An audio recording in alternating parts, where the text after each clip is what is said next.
Here's the question. Do narcissistic people hold grudges? And here's a way to think about it. Do fast food restaurants use oil? And the answer is a hard yes. Narcissistic individuals do hold grudges, and they can hold on to grudges, not just for years, but for decades. They can dig their heels into the ground and not budge. Now, why is this? The first reason is because narcissistic people experience criticism different than others, different than most people. They feel the criticism as if it is an injury. That's why clinically we often use the term narcissistic injury. That's kind of how severe it feels. But also, I like to use the term assault, because that is actually how it feels often to the narcissist when somebody is pointing out something that they have a problem with in the narcissist. See, the narcissist's whole orientation is around mentally defending themselves against the possibility that there could be anything about them that is flawed. A single flaw is not to be tolerated in the mind of a narcissist. Why? It's almost like a house of cards psychologically.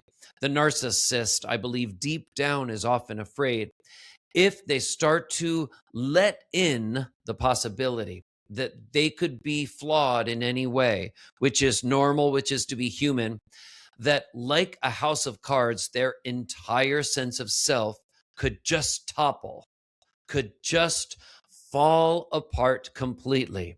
It is this extremely tight wiring around anything that feels like criticism that in part makes the narcissist hold on to a grudge for so long, because this idea that somebody has exposed them as being inadequate is simply not going to be tolerated going forward. So really, it's like the narcissist tells themselves that extremely guarded is good, that always guarded is good.